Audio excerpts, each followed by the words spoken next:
Maal akkan godhu hin beeku. Konnekshinii kootu dadhabaadha baay'eedhuma. Yeroo lammaffaa keessaa na baaseen deebi'e. Amma dhiifama naa gootu gaa rakkina konnekshinii biyya keenyaati waan ta'eef naa deebi'a sooratti naa deebi'aa yoo danda'an. Warra kaaniifis sheerii gochuun dagatina.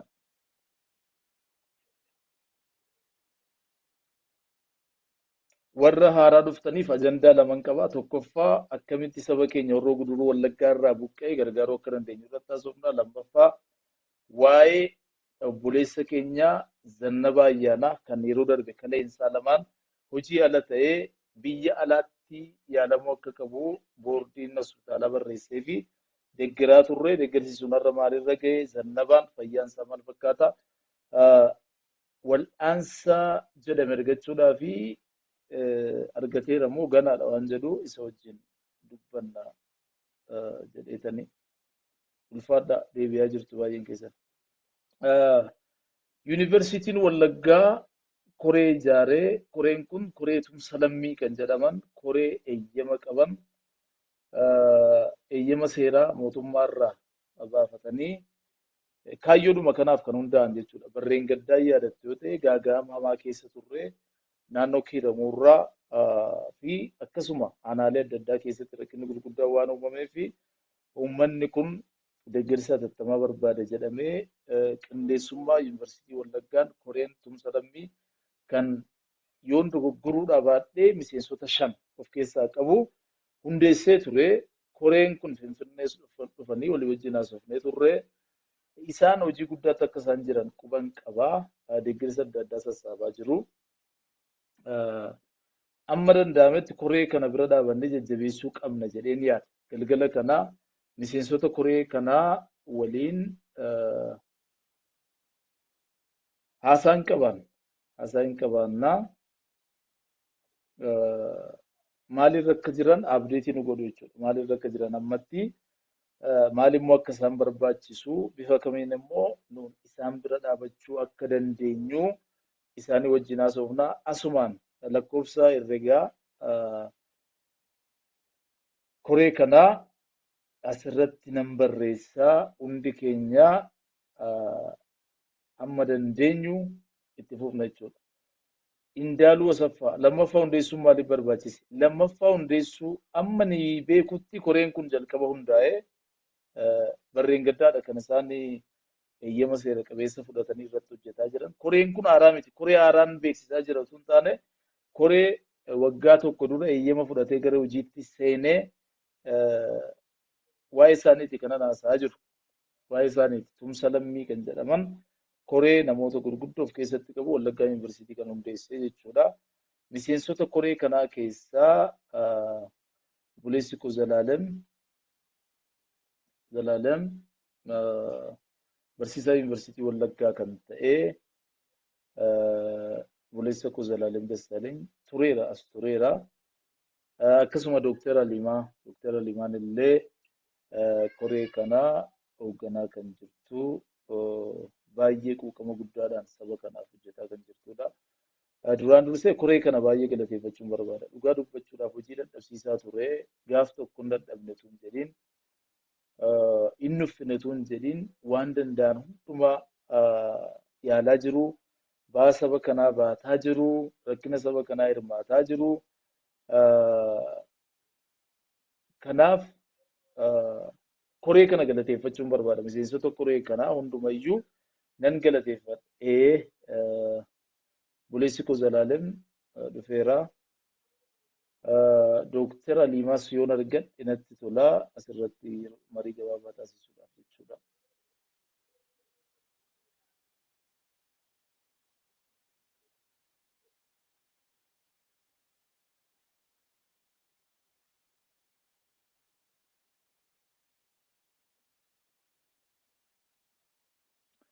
Dookter Eebbisaa Dhaabaa barreessaa Yuunivarsiitii Wallaggaa ibsa dabalataa naa kennaa jiru. Korichi eeyyama federaalaarraa qaba. Waajjira federaalaarraa eeyyama seerummaa qaba. Sirriidha sana quban qaba. Argeeras waan ta'eef inni sun sirriidha eeyyama qabu. Otoo dubbannu biyya kana keessatti gargaarsa kamuu sassaabuudhaa fi eeyyamni akka barbaachisu mootummaan kanaan dura ifoomseera. Kanaaf dirqama jechuudha. Koreen kun garuu eeyyama seera qabeessa mootummaa federaalaa irraa fudhatee socho'aa jira waan ta'eef yaaddoo malee koree kana gargaaruu fi deeggaruu dandeenya jechuudha. Gargaaruu dandeenya. Namoonni yaada adda addaa naa kennaa jirtu baay'ee galatoomaa. Galatoomaa.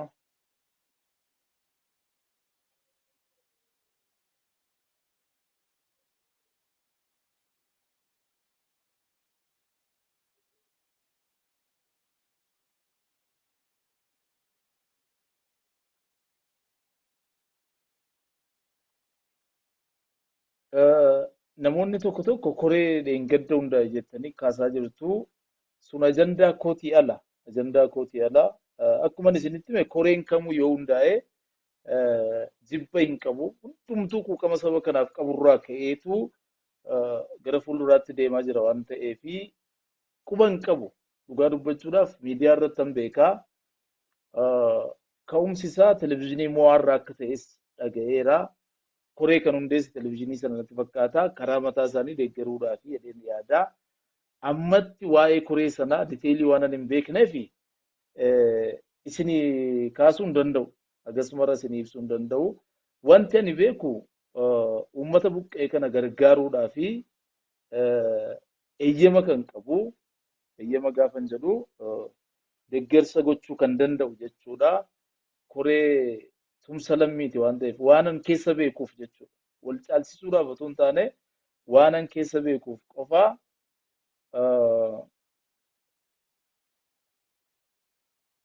waa'ee isaanii kaasuu barbaada. Waa'ee isaanii kaasuu barbaada. Koreen kun maal hojjetaa jira? Hammam milkaa'aa jira? Waan jedhuni irratti haasofnaa jedheeni malee waa'ee koree kan biraa asitti kaasuu barbaade miti. Namoota baay'eetu na gaafataa jiru iyyuu na gaafataa jiru namoota baay'ee.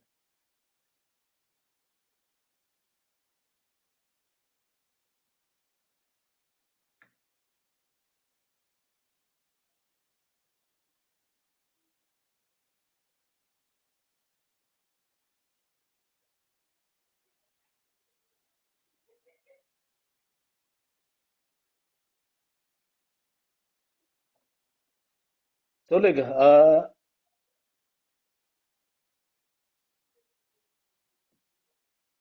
akkuma jedhame koreen kun egaan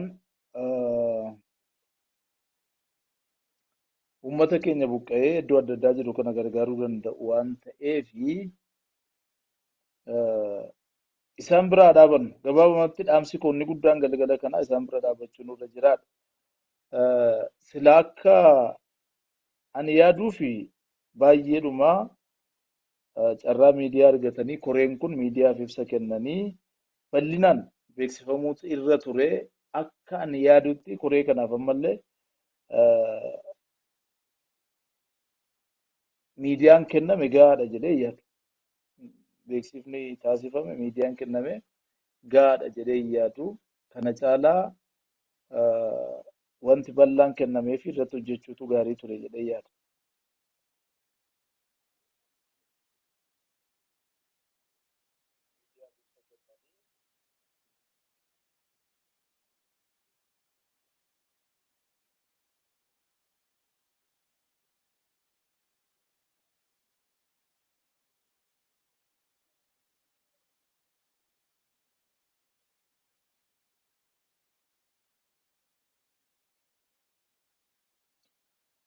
Konnekshinii kee sirreessi. I wish otuun danda'ee natti tola ture konnekshinii koo sirreessuu garuu hin ulfaata.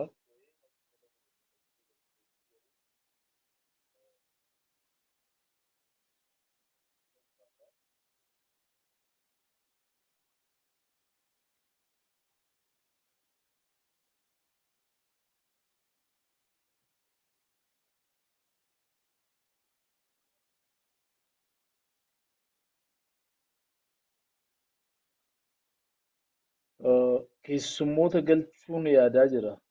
Konneekshiniitu na rakkise malee. Dhimma kanarratti kan waliin mari'annu jechuudha.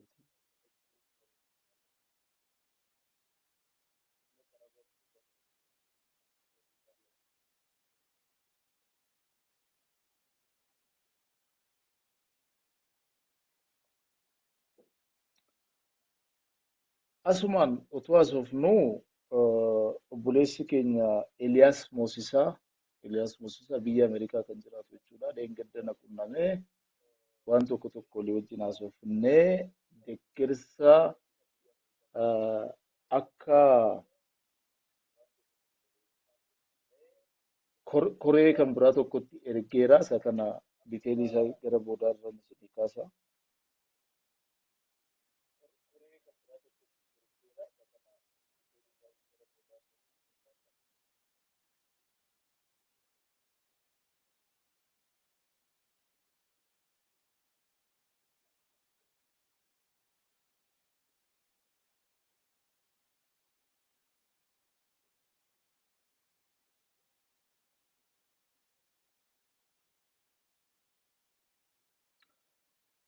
Maaloo hayyoonni akkaataa uummanni keenya itti ijaaramu irratti kallattii nuu kennaa. Rakkoon kan ammaa caalaa kan fuulduraa hammaataadha. Addumaan immoo hawaasni magaalaa muruu ammallee haala deeggarsi qaqqabuu hin dandeenye keessa jira. Inni kun baay'ee rakkisaadha. Haala gargaarsi hin qaqqabne keessa jiru jechuun hin ulfaata dhugaa dubbachuudha.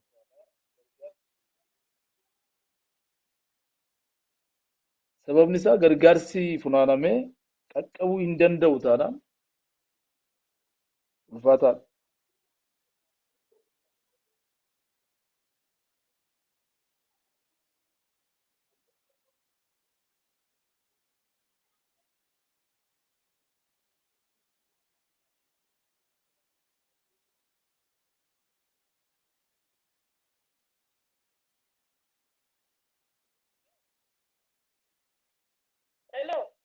Hello, Doctor.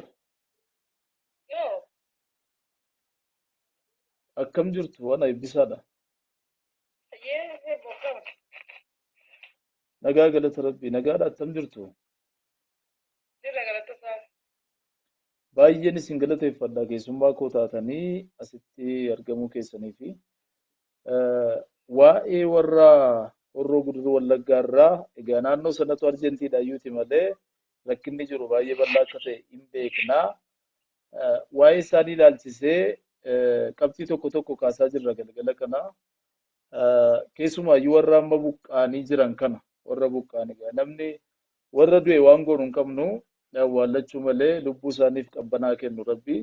Warra lubbuun jiru garuu gargaaruudhaaf koreen keessan tumsa lammii kan waggaa tokko duraa hundaa'ee hojii gurguddaa hojjetaa ture. Har'allee ba'aa kana fudhatee hojjechaati kan inni jiru. Mee haala amma itti jirtan gabaabaatti naa ibsitu Dooktar? Atis kana dhimma ijoo godhattee akkasitti nuuf dhiyeessuu keef baay'ee galatoomaa siin jedha. Akkuma tiyyuu jedha dhuguma miidiyaa kabariitii hin arganne malee rakkoon gara kanaa jiru ulfaataadha. Akkuma tuu duratti kaasaa turte amma keessumaa rakkoo guddaa kan ta'e baay'ee nu rakkisaa jiru. Uummati baay'ee aanaalee garaa garaa irraa gara magaalaa Shaambuu buqqa'ee jira. Magaalaa Shaambuu kaampaasiin keenya kan Yuunivarsiitii Wallaggaa guutee amma buufata konkolaataa keessallee akkasuma guutee jiraadha haalli jiru. Kanarra caalaayyuu booristaan lakkoofsi uummata kanaa akka dabaludha. Odeessi garaa garaa kan jiru. Sabeensaa amma yeroo ammaa naannoo namoonni akkamitti baaka jirtu odeeffama. Waan fedhiin amma yoonaatti gargaarsa garaa garaadha kan nuti uummata egaa tumsa lammii kan jennu akka godinaalee Wallaggaatti kan dhaabbatu dhibba tokkoof yookaan lamaaf miti. Keessumaa immoo godinaalee Wallaggaa bira gahuu qabu akka tajaajila hawaasummaadha. addaa Wallagga Bahaa Horroo Guduruu Wallaggaaf qaqqabna jennee jalqabuma eeyyamattee kan baafannee hojiitti jiru jechuudha. Kana jechuun qeellama Wallaggaan jechuu osoo hin taane Wallaggaaf immoo yuunivarsiitiin Dambidolloo waan yaadnee fi yuunivarsiitiin tokko gaafa dhaabbatu bakka gahuu qabu akkasumas ta'ee jedhamtu jira. Kanaaf yuunivarsiitota kana sadan godinaalee kana sadan ilaallata waan ta'eef godinaalee kana sadan irratti hojjennu komiitee xixiqqaa garaagaraa qabna jechuudha. Akka kaampaasii Shaambuutti qabna, akka kaampaasii Gibbiitti qabna, akka kaampaasii guddichaa kan Naqamteetti immoo nuti jirra. Haala kanaan ammayyoonaatti rakkoon cimaan aanaalee godinaalee kana keessa jiran garaagaraa sakattaanee marsaa jalqabaa aanaa tokkoof gargaaramsnee marsaa lammaffaa gara aanaalee 10 gargaarsa taasisnee gargaarsa yeroo taasisnu haala keenya xiqqoo kan fakkeenyaaf warra bahaa kana gaafa ilaallu baay'ee ni naafa yeroo jedhu naaf fagaatu jechuudha. Rakkoo uummata ofirra dhaqanii ijaan arganii waan kutaa qaban ilaa sababa kana uummatni si ergi xiqqaa nama gammachiisu jiru. Kanaaf hin qarroomne jechuudha. Sababiin isaas rakkoo jiru ni beektu. Asii baanee deemu tajaajilli garaagaraa tiraanspoortii maal haalli nageenyaa kan kana fakkaatan rakkoo waan jiruu fi achi gahuu hin qaqqabnu waan aanaalee bira gahuu qabnu rakkoon jiru jennee yaadnu hundatti komiitii kana jechuudha. Komiitii warra baasii hidhatee aanaa hundatti qabna.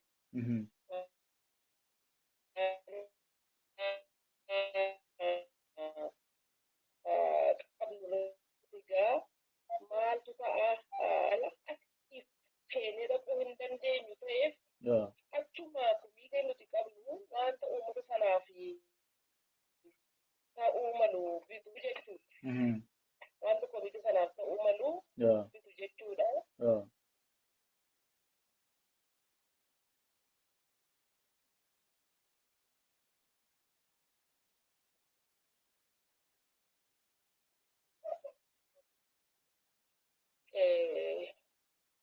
Kan maqaqqabsiisna jechuudha. Amma gara amma arjentii ta'ee baay'ee rakkisutti yoo deebi'ee magaalaa Shaambuu irratti gara dubartii galataa guddaa kan hojjechuuf barbaadu koree keenya kaampaasii Shaambuu irra jiran fi dhugaan cimaadhaa. Nuti qarshiitti erguu qofti gatii hin qabu qofaa miti. Dhugaadha ijoolleen achi jira barsiisonni keessumaa gaafatamaan isaanitti Dr. Kumarraa namni jedhamu dabalatee leenjisan hunduu utuu jireenyaatiin laaqanneen isaanitti ga'u jechuudha. Utuu fi jireenyaatiin laaqanneen isaanitti ga'u. Maaliif uummata ammaa karaa dheeraa amma kana rakkoo baay'ee ulfaataa keessatti ba'ee dhufe kana osoo wal geessisna jedhanii ofii isaanii yerootti dhugaadha eegala Dr. Kumarraa gaafa bilbilu. Naannoo isaatii laaqana dheeraa cireellee osoo nyaatu sagalee isaa amma dubbachuu danda'uuti jechuudha. Akkasitti hojjetaa jiru waan ta'eef galata guddaa isaaniif qabna. Maal hojjetaa jirraa yoo ta'an nuti risoorsii xiqqoo qabnurraa maaliif qarshii ergamu uummati baay'een Wallagga Bahaa keessaa aanaan gadi ilaaluun rakkoo keessa ture. Iddaan hiramuun rakkoo keessa ture. Aanaa guutuu guddaa akkasuma Horroo Guduruu Wallaggaas aanaaleen baay'ee jedhamanii turan. Jaartota jaardagaa Amurii fi Abee Dongoroon bakka cimaa keessa kanneen turanidha. Kanumaan osoo baay'een turiin deebinee agarsa irratti rakkoo guddaatu ture. Isaan sana qaqqabuu qabna ture. Isaanis qaqqabne agamsatti aanee odaa bulluq magaalaa Saqalaatti uummata hedduutu buqqee achi tuulamee ture. Isaan qaqqabuu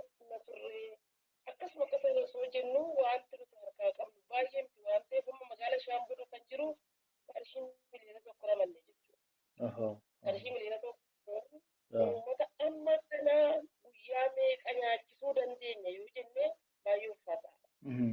Ammoo kaampaatiin shaambuu sama danda'e hojjettoonni isaa gaarummaa isaa barattoonni yeroo isaan gara maatiitti deebi'an yeroon kuni barattoonni yuunivarsiitii irra hin jiranii hojjettoonni mana nyaataa dur barattootaaf hojjetan amma uummata kana hojjechuutti galagalan jechuudha. Kanaaf akka argatan magaala shaambuurraa amma argatan daakuu, ruuza akkasumas zayitii fi kanneen kana fakkaatan sukkaara maal kana bitanii uummata kana qaqqabaa jiru jechuudha. Haala kanaan amma nuti qarshii miliyoona tokko uummata kana gargaara. Gaafii hunda keenya baay'ee kan namni hunduuf gaafachuu qabu. Qarshiin kun tokko maal bisa yoo jettan qaala'inaa yeroo ammaa olii wal qabatee waa tokko iyyuu miti jechuudha. Waa tokko iyyuu miti. Isheen humnaan dhugaadha yaaddoo guddaa keessa jirra. Ammas dhumnamaatu ta'a. Dhuguma miidiyaa akkamitti hin arganne. Miidiyoon garaagaraa keessatti hirmaachuuf isa barbaadu, beekamtii barbaadu. Beekamtii nama bal'aa qabnes uummata kana bira qaqqabuun baay'ee ulfaata. Kanaaf ani yoo uummata keenya harka nutti bal'isee yoo gara laafummaatiin uummata kana bira qaqqabne inni du'e du'eera. Inni du'e deebisuun hin danda'amu biyya isaa salphatu. Du'arraa rakkoo miidha keessa kutee dhufee magaala shaambuu jiru kana egaa isaanuu amma nyaatamu isaantu beeka. Maaliif namni qe'ee isaarraa buqqa'ee qe'ee ofiirraa buqqa'uu miti. Qe'ee ofiirraa namoota keenya beektaa abbaa keetuuf oolu gara magaalaa Finfinneetti waan ta'eef guyyaa lama sadii booda qe'ee isaaniitti galuu barbaadu. Utuu waan barbaadde ta'ee fi barbaadde itti ta'ee fi qe'ee isaaniidha kan uummati kun barbaadu. Namni qe'ee isaa lafaan ol isaa itti awwaalame baay'ee fedha jechuudha. Gaarii keessa keenya amma akka irra turan hunda keenya wanti keenya beekudha jechuudha. Utuu qaleessinu, utuu nyaachisnu, utuu meexxifnu biras bubbulaa yoo jenne maal barbaadu qe'ee isaanii barbaadu jechuudha. Qe'ee isaaniitti deebi'uu barbaadu jechuudha. Kanaaf akkuma hin duune akkuma hin jirre isa jedhamu jira. Akkuma hin duune akkuma hin jirre.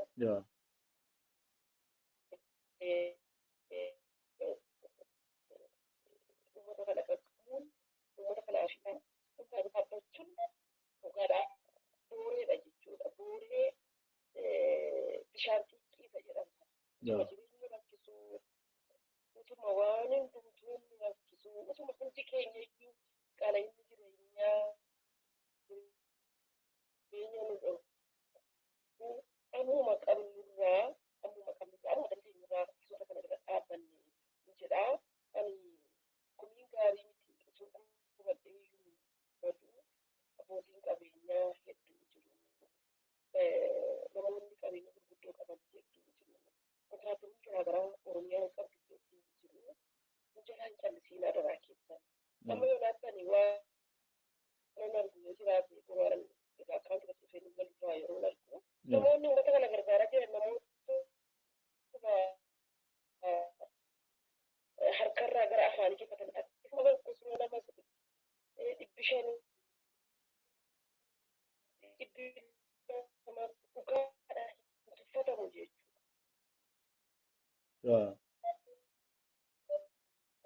Hin tuffatamu maaliif walquncheen iyyuu waliin taatee wanne uummata kana bara isaa seenaa bara baraa nu gaafata. Seenaa immoo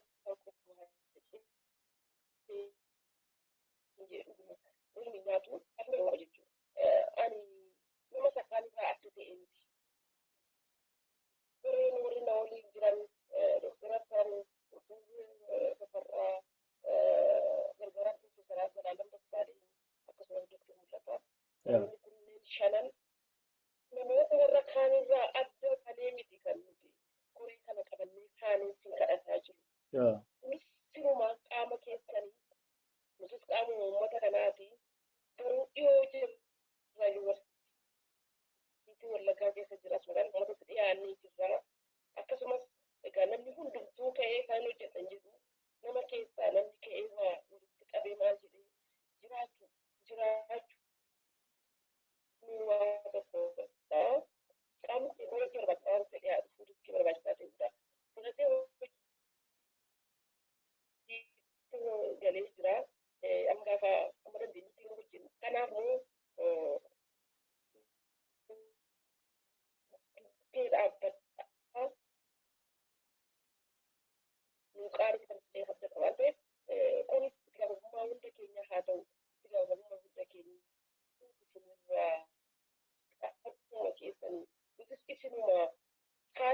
keenya immoo tokko qofa. Namni kamiyyuu qaama kamiyyuu eenyu yoo nu gaafate deebiin keenya maali? Hayyoon keenya tokkoof tokko ta'uu isaa. Innis maali? Nuti tajaajila hawaasummaa kennuuf qofa kan dhaabbatu. Tuutoriyaal sarviis tajaajila hawaasummaa. Nama ta'ee dina baasu. Kan gaarii yoo dandeenye akka dhuffisu. Yoo nu gargaaree jennaan daran nutti bal'ate immoo mana itti ijaaru beezikni warra isaa kanatti qofa jennaan kaayyoo biraa hin qabnu. Kaayyoon keenya lammii keenya rakkate kana qeessaarraa ba'ee biramaa jiru kana akka inni qeessaa deebi'u jechuun biyya namni hundumaa itti gaafatamummaa nama hundumaa dirqama hunda keenyaa ta'uu danda'uu qaba. Isarratti illee akka uummata keenya sagalee nu taatan barbaanna waliin ta'a yoo waliin taane bara kana darbuu dandeenyaan jedha. Ulfaadhaa yoo gaaffii qabaattan yaadan dabalu yoo jiraate waan barbaadan na gaafachuu dandeessu. Kanaan qaba ammaa bi'aa xiqqoo jechuudha. Tole Dooktar baay'ee ulfaadhaa. Amma yoo gargaarsi uummata buqqee jiru kanaaf ergame keessumaayyuu waan akaakuudhaan kan ergamu yoo jiraate sochii tokko tokko Finfinnee irraa gochuu yaalneeti. Qaqqabsiisuudhaaf haalli karaa maal fakkaata? Ammatti keessumaayyuu warra shaambuu jiran kana uffatas ta'e waan adda addaa qaqqabsiisuudhaaf isinitti ulfaatu haalli mijataan jira ammatti jara qaqqabsiisuudhaaf. Egaa akkuma filatiin jedhe rakkoon xiqqoo karaa sanaa baay'ee siifii miti. Namni daldaltoota walii galuudhaan daldaltoonni konkolaataa fe'iisaa garaagaraa qabaatan fe'an dhimma jiru. Maaliin daldaltoonni warri mana tajaajiluu irraa binnu meeshaa garaagaraa irraa binnu illee asuma keessa ba'aniiti kan isaan daldala isaanii fudhataa jiran waan ta'eef odeeffannoon biraa guyyaa lama dura argatee akkasuma akka danda'amudha gara shaambuu gara biraa garuu amma fakkeenyaaf gara agamsaa dhaquun abadan hin danda'amu. Karaa kamiin danda'amu jechuudha. Karaa shaambuu yoo dhufe shaambuu darbuun hin danda'amu. Asiin immoo deemna yoo jenne karaa naqamtuu deemna yoo jenne immoo haroo darbuun hin danda'amu jechuudha. Kanaaf uummata agamsaa amma dhugaadha. Uummata agamsaas baay'ee nama gaddisiisa. Mana isaa keessatti siiniin itti mudatu kan illee hin hafne naan jedhani. Wareen yeroo darbu haasa'aa ture. Meeshaan mana keessatti nafnee fi wanti uffatan akkasuma rakkoodha. Wanti nyaatan silaa utuu hin jiru. Kanaaf isaanii fi waan kaayintii ta'e kana geessuun baay'ee ulfaata. Kaashimaanii bitatanii carraan gaarii jiru maalidha? Daldaltoonni yeroo baay'ee buna bitanii kaa'anii ganna kan isaan gurguran. Ganna kana gurguru yeroo jedhanii hin arganne jechuudha. Daandiitti gara magaalaa guddittiitti finfinneetti geessanii. Kanaaf baay'een hin jira. Isa akka barbaanne amma barbaanne bituun ni danda'ama. Kanaaf gara kaawwatiitti deemuun kun baay'ee nu beeksisu jechuudha. Garuu amma ammaatti namoonni gadditu beeka. Amma ammaatti garuu shaambuu konkolaataatiin geessuun akka danda'amudha kan nuti ibsate. Baay'ee gaarii ulfaadhaa Dooktar. Amma waan sagantaa kan akkam fiteen waa'ee keessan nan barreessaa barreeffamaan poostii nan godhaa. Lakkoofsa herreegaa baankilee adda addaa irraa tumsa lammiin banamee jirus nan poostiin godhaa. Namoonni nu hordofan hundumtuu waan kana sheerii godhu jedheen yaadaa. Jabaadhaa isin wajjin jirraa amma dandeenyetti sagalee isinii taanaa. Haala isin ittiin uwwisa miidiyaa kana caalaa argattanis yoo dandeenye mijeessinaa. Hojii isin hojjetaa jirtan hundumaaf uummata Oromoo mara bakka bu'ee baay'een isin galateeffadhaa. Rabbi gaarummaa isaatiin waan gaarii isin hojjettaniif isiniif haa deebisu. Ulfaadhaa Dooktar yeroo biraa walitti deebinee mari'anna.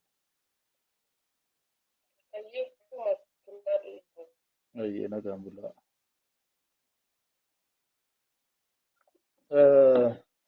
tumsi lammii kana fakkaataa Dooktara Limaan haala gaariidhaan nuuf ibsanii jiru. Akkasuma obboleessi koo gargaaraa Piroofeesaraa Zalaalem Dassaaleny as jira. Isarraa yaada gabaabaa fudhadheetanii gara sagantaa biraatti deemna jechuudha. Tarii namoonni tokko tokko koreen kun kamii kan naan jedhan jiru. Koreen kun koree yuunivarsiitii Wallaggaa dhaabedha. Kana asumaan waan tokko ifa godhee darbuudhaaf tarii dhaabbileen amantaa adda addaas kanarratti yoo hirmaatan gaariidha jedheen yaada. Keessumayyuu akka hojii manaatti isinii kennuudhaaf hundi keenya iyyuu akka dhaabbilee amantaa keenyaatti mobilaayizii goonee waan gochuu dandeenyu yoo kaafne gaariidha. As Finfinnee sochiin koreen ta'e tokko jira. Koreen kun waldoota kiristaanaa adda addaa irraa walitti dhufee kan hundaa'e gara nama 7 kan of keessaa qabu jechuudha. Seera qabeessaan akkaawuntii mataa isaatii banee kanaan dura yeroo weerara dhukkuba COVID-19 sana kan hundaa'e ture. Namoota rakkina adda addaa irratti kufan gargaaruudhaaf jechuudha. Koreen kun ammallee hojii adda addaa hojjetaa jira. Namoonni adda addaa koree kana bira dhaabbatan jiru. Fakkeenyaaf yeroo dhiyootti faarfataa Befiqaaduu Baqqalaa CD haaraa hojjete galiisaa koree kanaaf kenne. Koreen kun immoo namoota rakkataniif dabarsee kenne jechuudha. Akkasuma obboleessi keenya Eliyaas Moosisaa biyya Ameerikaa kan jiraatu jechuudha. Gidduu kana wajjin haasa'aa turre. Karaa koree kanaa maallaqa amma ta'e gara 162 birrii Itoophiyaa jechuu kooti akkaawuntii koree kanaatti galchee jira. Maallaqa duraan qabnutti daballee nus walgayii teenyee koree tumsa lammii wajjin mari'annee haala ittiin wajjin hojjennu uumne torban kana keessa wanti harka keenya jiru uummata keenya magaalaa Shaambuu jiru akka qaqqabu irratti hojjechuudhaaf yaallaa. Isa kana ibsee darbuudhaaf jedheeni keessumaayyuu koree tumsa lammii wajjin qobaatti kanaas of nu ta'a dhimma kana jechuudha. Akkamitti wal deeggarree wajjin hojjechuu akka dandeenyu. Sana duwwaa miti namoonni magaalaa Finfinnee keessa jirru koree kana bakka buune koree tumsa lammii jedhamu kana bakka buune heeyyamni isaanii koppiin sana harka jira waan ta'eef homaa rakkoo hin qabu. Sochii adda addaa goone waan dandeenyu walitti qabne erguun nurraa eegama jedheen yaada. Keessumaayyuu jiraattonni magaalaa Finfinnee kanarratti baay'ee hojjechuu qabna jedheen yaada. Inni kun assaayimentii keenya yoo ta'e natti tola. Hojii bal'aatu nu eega waan ta'eef jechuudha. Kan biraan gargaara Piroofeesaraa Zalaalem Dassaaleny irraa yaada gabaabaa gaaffii gabaabaan qabaa. Isa irratti haasofneetu dhumarratti nan barreessaa akkaawuntii lakkoofsa herregaa baankilee adda addaa nanni barreessaa achirraa fudhannee waan gochuu dandeenyu raawwanna jechuudha.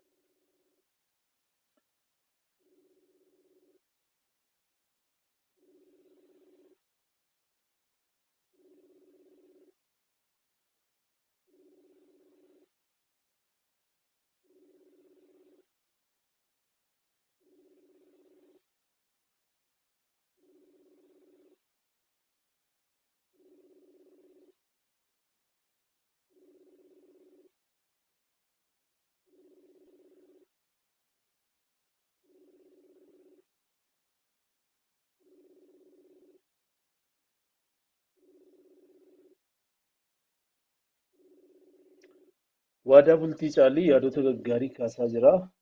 Bilbila gargaara Piroofeesaraa Zalaalem Dassaaleny yaalaan ture argachuu hin dandeenye. Haga inni argadhutti yaada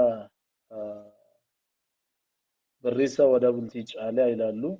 Koreen kun ofii fageenya irra waan jiraniif wanti hojiin isa dhiphisaaf jedhee ani yaadu jedha.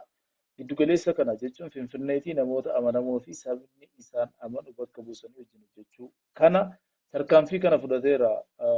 Koreen tumsa lammii bara darbee Finfinneetti namoota muraasa argatee mariisisee akkamitti walii wajjin hojjechuu dandeenya jedhee eeyyama kooppii godhee kennee koree yeroodhaaf bakka isa bu'u hundeeffateera waan ta'eef ati quba hin qabdu ta'a garuu koreen kun jira kana kanaan dabarru jabeessuu malee koree hundeessuu miti immoo wanti nu barbaachisu. Namoota beekamtii kennanii fi as Finfinnee jiran immoo gama miidiyaatiin ibsa kennanii akka kallattii deeggarsa kanaa mijeessan gochuu. Kanarratti banaan wayii natti mul'ata. Sirriidha. Uwwisa miidiyaa amma barbaachisu hin arganne waan ta'eef sanarratti hin hojjenna jedheen yaada.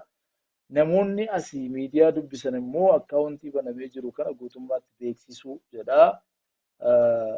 Kunis yaada gaariidha. Irratti hojjetamuu qaba jedhee naman. Isaan kana goonaan hojiin isaaniif hin salphata. Bu'aa guddaa buufnes saba keenya dafnee qaqqabachuu dandeenya. Oromoon Oromummaa fi Waaqayyoon qabu. Jecha kana baay'ee jaalladhe. Oromoon Oromoo fi Waaqa qaba kan biraan qabu jedha. Baay'ee galatoomii waadaa yaada keetii fi yaadota gaggaariitu ka'aa jiru. Egaa akkuma amma dhageessan koreen kun aktiivili hojjetaa jira. Iddoo adda addaatti koree saab komiitee hundeeffatee deeggarsa sassaabaa akka inni jiru amma Dooktar Limaan nutti himaniiru. Jabaatee hojjetaa jira amma danda'ametti. Gara agamsaa deemuun hin danda'amu. Ammatti haalli ittiin gargaarsi qaqqabu keessumaayyuu waan inkaayindii waan ta'e qaqqabsiisuun ni ulfaata nuun jedhani yoo waan kaashii ta'e malee jedhame ammatti warra bakka kiriitikaalii ta'e bakka deeggarsi isaan qaqqabuu hin dandeenye warra jirani haala ittiin yoo danda'ame kaashii walitti qabnee ittiin deeggarru mijeessuudhaaf maallii nuyi qabnu. Warra immoo gara shaambuu buqqaanee jiran immoo gargaarsa akaakuu gochuufii dandeenya. Uffata, kophee, dubartootaaf meeshaa qulqullinaa isaan ittiin eeggatan akkasuma daa'immaniif immoo aannan binnee erguu dandeenya. Isaaniif carraan jira jechuudha. Maaliif gara shaambuu konkolaataan isin deema, daldaltoonni hin deemu waan ta'eef sana mijeessinee akaakuu shaambuutti erguu dandeenya. Warra kaan immoo kaashiidhaan gargaaruutu furmaata ta'a jechuudha. Amma yaada Dooktar Limaarraa akka nu barteetti jechuudha. Baay'ee galatooma. Kana booddee nan barreessaa lakkoofsa herregaa dhaabbata koree kanaa kan baankii adda addaa isiniifan maxxansaa isin immoo sheerii gootanii Oromoota biyya keessaaf biyya alaa jiraniin wal geessistanii lakkoofsa herregaa koree kanaarratti amma dandeenya gumaachuu hin guddatin xinnaatatu hin jedhin wanti xinnoodha waan jedhamu tokko tokkoon keenya guyyaatti buna jabanaa dhunnurraa dhiisnee walitti qabnee yoo ergine isaaniif waan guddaadha waan ta'eef hundumtuu ofitti murteessinee saba keenya bira dhaabachuu qabna. Oromoon Oromoo fi Waaqayyoon qofa qabaa jedhe waadaa bultii Saalii. Kanaaf itti yaadnee haa deeggarru gara fuulduraattis maalirra akka geenye koree kana wajjin haasaa mari'achaa kan deemnu taate isaan kan irratti hojjennu ta'a gama miidiyaatiin jechuudha. Ulfaadhaa gargaaraa Piroofeesaraa Zalaalemin argachuu hin dandeenye yeroo biraa qabadheen dhiyaadha yoon argadde. Gara ajandaa kuusa lammaffaatti deebi'uudhaaf obbo Zannabee Ayyaanaa. Zannabaa Ayyaanaa nama waggaa baay'eedhaaf diyaalisiisiidhaan jiraataa ture. Kaleensaa lamaanuu hojii yaala ta'e jechuudha. Biyya bakkeetti yaalamuudhaaf gara birrii miliyoona 1,600,000 ture kan inni gaafatame. Sana hin deeggarree as miidiyaa irratti kaaseen ture. Maalirra jira? Amma ji'oonni murtaa'an darbaniiru waan ta'eef maalirra jira? Haalli fayyaa Zannabaa maalirra jira? Deeggarsi namootaa maalirra ga'eera? Waan jedhu haasa'uudhaaf onlaayinii argataa hin jiru. Yoo naa ba'e kallattiimaan bilbila irraa gasheen walii wajjin haasofna. Maalirra akka inni jiru irraa odeeffannaa jechuudha. Baay'ee akka itti gammadda nan abdadhaa deeggarsa obboleessa keenyaaf ta'e jechuudha. Sunuu ta'ee garuu ammallee hin geenye waan sadarkaa barbaachisaa irra hin geenye waan ta'eef deeggarsi keenya itti fufuudhuma qabaa jedheen yaada.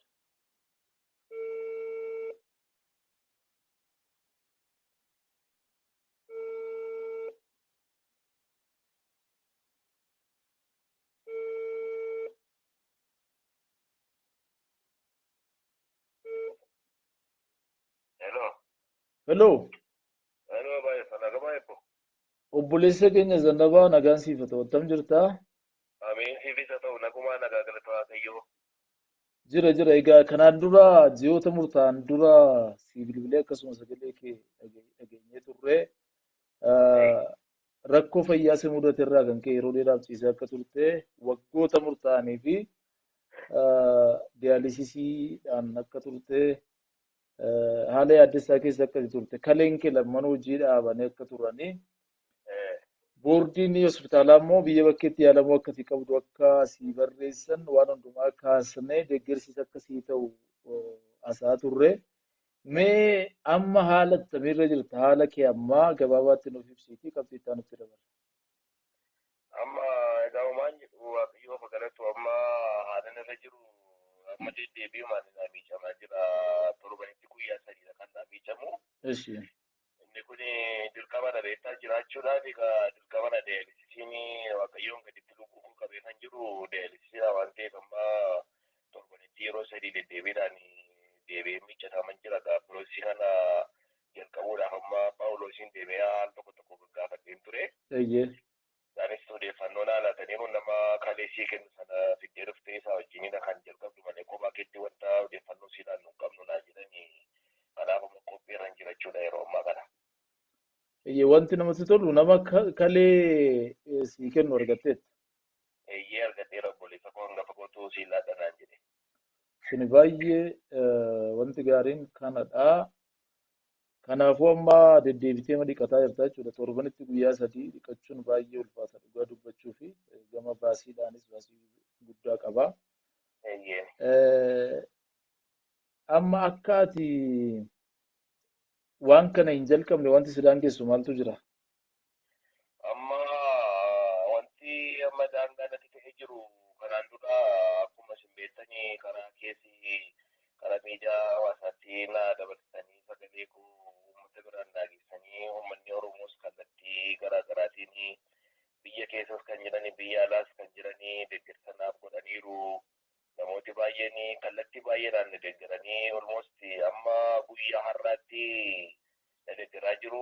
Akkaawuntii korra har'aatti kan naa galee jiru birrii miliyoonii tokko akkaawuntii korra naa galee jira har'a jechuudha bakka.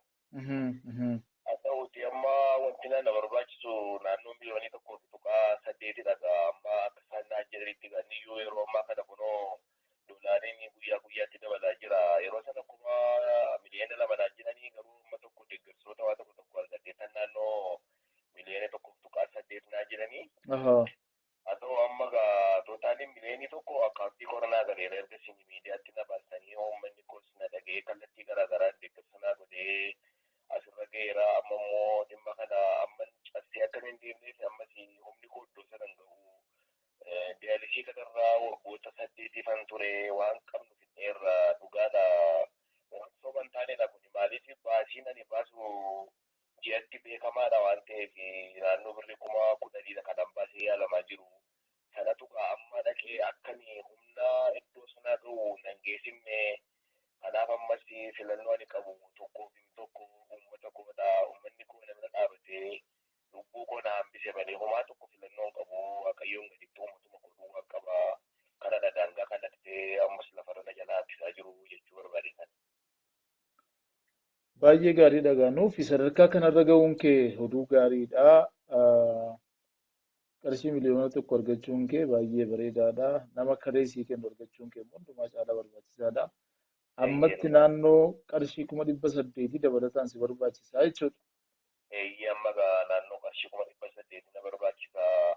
Isa yoon isaan jedhan egaa kun naannoo ji'a 3-4 dura kan naan jedhama malee ergasii immoo kun ammas doolaariin dabalaa jira. Namni amma yaaddoo guddaa keessan jira haalli jiru kanadha wanti baay'ee na yaaddisaa jiru. Eegaa nana mana uummanni Oromoo sadarkaa kanaan si ga'e gara fuulduraattis cimsee deeggarsa itti fufa jedheen yaada. Nus waan dandeenye dhiibbaa danda'ame goonaa jabaadhu ati gara fuulduraa siifan bilbilaa.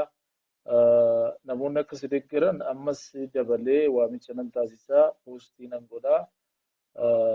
Jabaadhu waaqni si wajjin haa ta'u. Amiin aanaa jiraatbates waaqayyo umurii kee fayyaa nuuf laatu. Daraaya uummata koo ergaa koonni homaa naambisaa mucaa koo naambisaa jiraachuun qaba ani du'uun qabu uummata bal'aan qaba uummanni bal'aan kun jiru waan du'uun qabu bilisa daraa namoonni na dhaggeeffataa jirtanii amma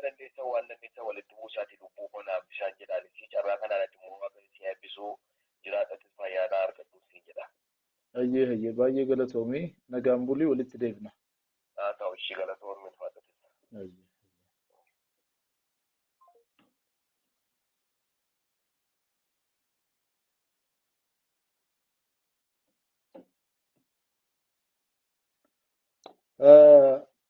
Baay'ee namatti tola. Kun oduu gaariidha.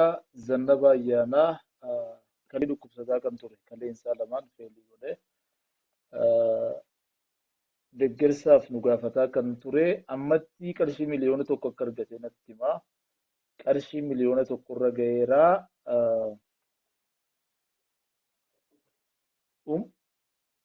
Qarshii 800,000 dabalataan yoo argate obboleessi isaa hangafni kalee isaaf kennuuf waadaa waan seeneef tiraansiplaanteeshiniin hojjetamuu danda'a jechuudha. Qarshii miliyoona tokkoo fi qarshii 800,000tu gaafa barbaachisaa.